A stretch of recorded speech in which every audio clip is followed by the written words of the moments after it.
د الوتکو لیږدونکې بیړۍ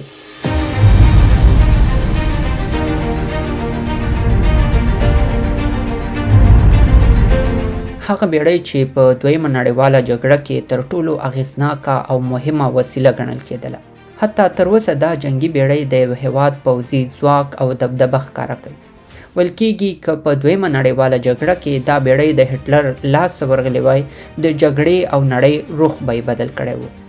خو له دومره لوی اهمیت سره سره تر اوسه په ټوله نړۍ کې 21 دا ډول جنگي بیړۍ موجودې دي. ما سره د الوتکو د لیږدونکو دغو بیړیو په اړه ډېرې پوښتنې وې، لکه دا بیړۍ ولې دومره مهمې دي، یا د یو هیواد په امنیت کې دا جنگي بیړۍ څه اهمیت لري. د خپلو پوښتنو د ځواب لپاره د ټکزاس ایالت په کارپس کرسټي ټاپو کې ولاړې دغې بیړۍ ته ورغلم چې له 1992 کال راهیسې دلته ولاړه ده.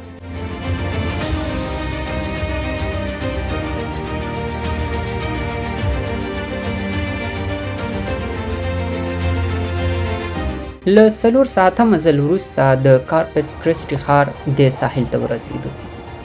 دلته هوا سړه او یو څه باراني هم ده. د الوتکو لیږدونکې هغه بیړۍ لګزنګټن نومیږي. دې بیړۍ په دویمه نړیواله جګړه کې دومره مهم رول لاره چې حتی جاپان ورته د ډار له وجې د آبي پیري نوم کاراوه. دې لوی جنگي بیړۍ په دویمه نړیواله جګړه کې 21 میاشتې د سمندر په منځ کې تېرې کړې او د امریکا په نږدې ټولو لویو نظامي ماموریتونو کې برخه اخیستې ده.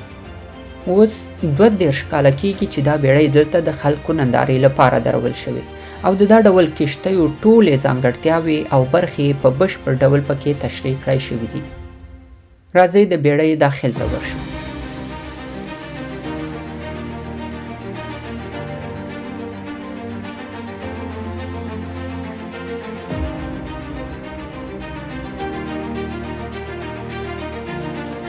د کښتۍ منځنۍ برخه له پرواز او جګړې وروسته د راستنو شوو الوتکو ترمیم او چیک اپ دلته کیږي. کښتۍ یا د جهاز جوړول دلته ناست او دا یو مجسمه جوړه کړې ده. په دې لوحو لیکل شوي چې بیړۍ په کومه جګړه کې څه ډول رول لوبولی دی.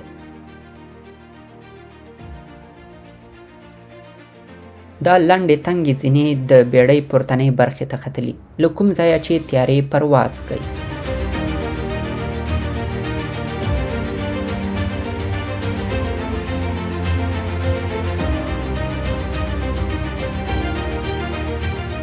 دا د بیړۍ تر ټولو مهمه برخه ده.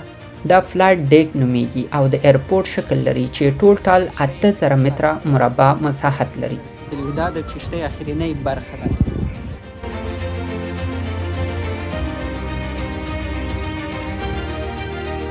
د دویمې نړیوالې جګړې پر مهال له دې ځایه پورته شوو جنګي الوتکو په هوا کې 322 الوتکې راغورځولې دي او په ځمکه یې 415 جنګي الوتکې ویجاړې کړې دي.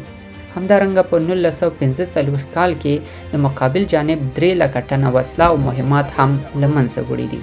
او که چېرته د دې تیارو نوعیت وکتل شي، ځینې د مارونو شکل لري، ځینې د حیواناتو شکل لري او دا زیاتره په هغو جګړو کې استعمالې شوي دي چې په 1940 تر 1980 کاله پورې شوي دي. دا په هغه وخت کې استعمالېدلې چې کله به د امریکا سمندري ځواکونه نورو هېوادونو ته او د دغو تیارونو به استفاده کوله. اوس دغه تیارې د استعمال وړ نه دي.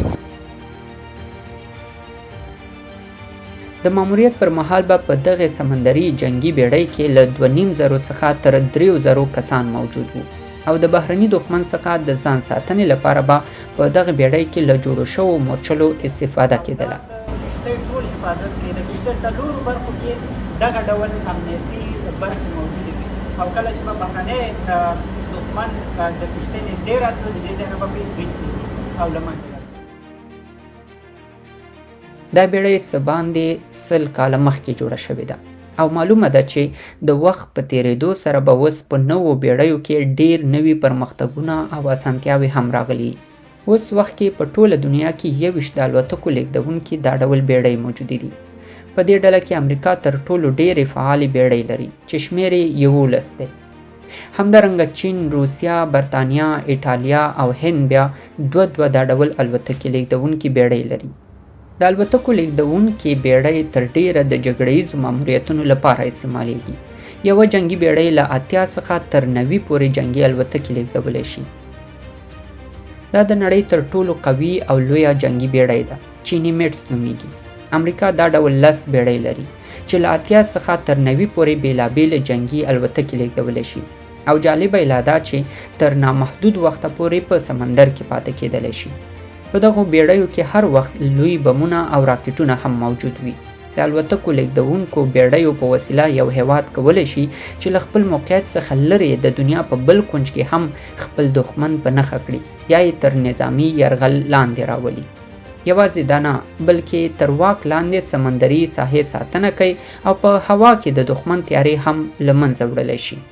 له همدې وجې دا لوی جنگي بیړۍ د یو هیواد د نظامی قدرت نښه ګڼل کیږي او په ډیپلوماتیکو اړیکو کې د هیوادونو خبرې ته سوچنده اهمیت ورکوي.